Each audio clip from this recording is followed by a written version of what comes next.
Welcome friends. Today we will discuss about the most important topic that's the AIDS. आज हम discuss करेंगे ads के बारे में जो कि मोस्ट इम्पॉर्टेंट टॉपिक है यहाँ जो मोस्ट वायरल डिजीज़ है जो कि बहुत ही खतरनाक डिजीज़ है एड्स के बारे में डिस्कस करेंगे। ठीक है, तो फर्स्ट ऑफ ऑल देखते हैं कि एड्स क्या है और उसका नाम का मतलब क्या है और उसकी हिस्ट्री के हिसाब से देखेंगे कि ये वायरस कहाँ से इवॉल्व हुआ है। ठीक है, तो स्टार्ट करते हैं। एड्स फर्स्ट ऑफ ऑल मैं बता दूं कि एड्स एक किस्म के वायरस की डिजीज़ की एक कंडीशन है। ठीक है, तो एड्स जो काज्ड होती है वो काज्ड बाय HIV वायरस। एक वायरस से होती है जिसका नाम क्या है, HIV virus. Human immunodeficiency virus इसे हम कहते हैं, ह्यूमन इम्यूनो डेफिशिएंसी वायरस इसे कहते हैं। इसकी वजह से ये डिजीज़ क्या होती है, काज्ड होती है। ठीक है, तो एड्स का मतलब क्या है? एड्स ए का मतलब है अक्वायर्ड। अक्वायर्ड का मतलब है कोई भी ऐसी चीज़ जो कि बाय बर्थ प्रेजेंट ना हो, लाइफ टाइम के दौरान किसी ऑर्गेनिजम्स ने ऑब्टेन की हो या गेन की हो। कोई भी बॉडी के अंदर ऐसा कैरेक्टर, कोई भी ऐसी चीज़ जो कि बाय बर्थ नहीं हो, पेरेंट्स से नहीं मिली हो, जो कि लाइफ साइकिल के दौरान, ज़िंदगी के दौरान उस ऑर्गेनिज्म ने खुद ने गेन की हो, तो उसी चीज़ को हम क्या कहते हैं, दिस इज अक्वायर्ड कैरेक्टर और अक्वायर्ड। ठीक है, तो अक्वायर्ड है। और इम्यूनो, इम्यूनो का मतलब क्या है पता है? इम्यूनो का मतलब है इम्यून सिस्टम और डिफेंस मैकेनिज्म। कोई भी सिस्टम होता है तो उसको हिफाजत करने के लिए कोई ना कोई बंदोबस्त होता है। तो उस हमारे जिस्म जो लिविंग ऑर्गेनिज्म है उनके जिस्म के अंदर जो डिफेंस मैकेनिज्म्स को हम क्या कहते हैं, इम्यून सिस्टम कहते हैं, जो कि हमारी बॉडी की डिफेंस करते हैं, हमारे दूसरे जो सेल हैं उनकी डिफेंस करते हैं, हमारे ऑर्गन की डिफेंस करते हैं।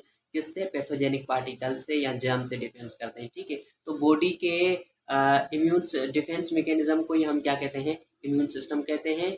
और इसका मतलब क्या बनेगा, यानी ऐसा सिस्टम या बॉडी की ऐसी एबिलिटी जो कि फॉरेन पार्टिकल को आइडेंटिफाई कर सके और आइडेंटिफाई करने के बाद उसको डिस्ट्रॉय कर सके, डिस्पोज कर सके, डिस्चार्ज कर सके। तो उस बॉडी की एबिलिटी को हम क्या कहेंगे, इम्यून सिस्टम कहेंगे। ठीक है, so immune system, defence system, the ability of body to identify and destroy foreign particles.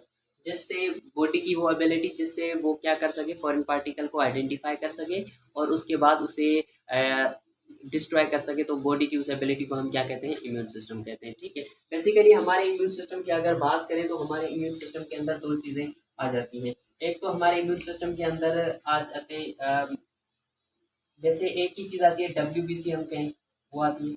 लेकिन जो मेन इम्पॉर्टेंट काम है, दो किस्म के WBC के सेल हैं। WBC का मतलब है ब्लड के वाइट कार्पसल्स और वाइट ब्लड सेल्स। ठीक है, जिन्हें हम ल्यूकोसाइट्स भी कहते हैं, ल्यूकोसाइट। ल्यूको का मतलब है कलरलेस, साइट का मतलब है सेल, कलरलेस सेल यानी वाइट ब्लड सेल्स। ठीक है, तो इनके दो टाइप्स हैं। एक हमारे पास मैक्रोफेजेस है और दूसरा कौन सा है, दूसरा हमारे पास टी सेल्स है। टी सेल्स का मतलब क्या है कि ये सेल्स जो है वो म्यूचर होते हैं थाइमस ग्लैंड के अंदर। थाइमस ग्लैंड के अंदर म्यूचर होने की वजह से इन्हें टी सेल कहा जाता है। ठीक है, ये WBC का टाइप है। अच्छा, मैक्रोफेजेस का काम क्या है, फॉरेन पार्टिकल को इंगल्फ कर लेना। ठीक है, इंगल्फ करना। जबकि टी सेल्स के अंदर दो किस्म के सेल्स होते हैं। एक आ जाते हैं T helper cells. T helper cells का काम क्या है, टी हेल्पर सेल्स का काम है कि वो आइडेंटिफाई करेंगे फॉरेन पार्टिकल को, फॉरेन पार्टिकल को क्या करेंगे, आइडेंटिफाई करेंगे।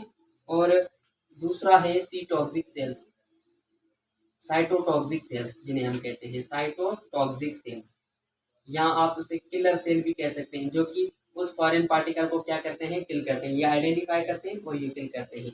ठीक है, ऐसा समझे टी हेल्पर सेल एक किस्म की से हमारे इम्यून सिस्टम की सिक्योरिटी गार्ड है या सिक्योरिटी है। ठीक है, तो इस तरीके से ये हमारा इम्यून सिस्टम इन चीज़ों का बना होता है जो कि हमारी बॉडी को फॉरेन पार्टिकल से या पैथोजेनिक पार्टिकल से महफूज रखता है या डिफेंस करता है। ठीक है, अच्छा, डेफिशिएंसी का मतलब क्या है, डिक्रीज होना, शॉर्टेज हो जाना, या आप आसान लफ्ज़ों के अंदर इसे वीक भी कह सकते हैं कि वीक हो जाना। यानी ऐसी कंडीशन जिनके अंदर हमारा इम्यून सिस्टम वीक पड़ जाए, हमारा इम्यून सिस्टम कमज़ोर हो जाए, तो उस कंडीशन को ही बेसिकली हम क्या कहते हैं, एड्स कहते हैं। अब इम्यून सिस्टम और डिफेंस मैकेनिज्म वीक हो गया है तो आपको पता है हर किस्म का जो पैथोजेनिक पार्टिकल होगा वो हमारे अंदर डिजीज काज कर देगा। ठीक है, तो इम्यून सिस्टम के वीक होने वाली कंडीशन को हम क्या कहते हैं, एड्स कहते हैं। ठीक है, सिंड्रोम का मतलब क्या है, सिंड्रोम का मतलब है कलेक्शन ऑफ डिजीज आ रहा है, कॉम्प्लिकेशन ऑफ डिजीज। यानी जब हमारा इम्यून सिस्टम भी वीक हो गया है तो हर किस्म की जो डिजीज है, वो हर किस्म का पार्टिकल वो हमारे अंदर बीमारी काज कर सकता है। तो इसी वजह से हम क्या कहते हैं इसको, एड्स को, अक्वायर्ड इम्यूनो डेफिशिएंसी सिंड्रोम। ठीक है, तो इसे बेसिकली सिंड्रोम इसलिए नाम दिया गया है कि ये लास्ट स्टेज के अंदर बहुत सारी बीमारी जो है उस पेशेंट के अंदर अपीयर होती है, इसी वजह से इन्हें सिंड्रोम कहा जाता है, डिजीज नहीं कहा जाता। ठीक है। अच्छा, अब ये काज किसकी वजह से होता है? HIV वायरस की वजह से होता है। बेसिकली ये HIV वायरसेस क्या करते हैं? HIV human immuno viruses T cell को खत्म कर देते हैं। टी हेल्पर सेल जब खत्म हो जाएंगे, अब सिक्योरिटी गार्ड खत्म हो गया, तो आइडेंटिफाई कौन करेगा कि ये फॉरेन पार्टिकल है या बॉडी का पार्टिकल है? जब आइडेंटिफिकेशन नहीं होगी तो उसको मैक्रोफेजेस यहाँ साइटोटॉक्सिक सेल्स किल भी नहीं कर पाएंगे। इसी तरीके से ये HIV हमारी बॉडी के अंदर रहकर क्या करता है? नुकसान पहुंचाता है, यहाँ बॉडी के सेल को तबाह करता है, इम्यून सिस्टम को तबाह कर देता है। ठीक है।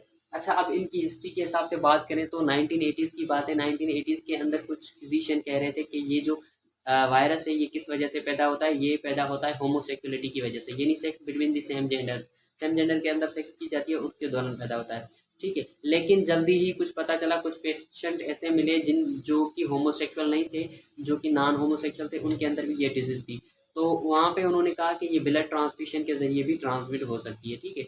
अच्छा, अब साइंटिस्ट का मानना है कि ये जो वायरस है ये दरअसल साउथ अफ्रीका से आया है। कैसे इन्हों को पता चला? इन्होंने जब साउथ अफ्रीका के अंदर एक जानवर है चैंपियंजी, उस चैंपियंजी को देखा, उस चैंपियंजी के अंदर इस सेम टाइप का वायरस जो है वो मिला है, सेम टाइप का वायरस मिला है। तो इसी वजह से ये कहते हैं कि ये चैंपियंजी जो कि साउथ अफ्रीका के अंदर है, उस चैंपियंजी से ये वायरस ट्रांसफर हुआ है किसके अंदर? ह्यूमन बींग्स के अंदर, ह्यूमंस के अंदर। तो ये वायरस इवॉल्व हुआ है ऐसे चैंपियंजी से। ठीक है। इस चीज़ को आइडेंटिफाई किसने किया? इस चीज़ को आइडेंटिफाई किया Pasteur Institute of France and National Institute of USA ने 1984 के अंदर ये चीज़ आइडेंटिफाई की।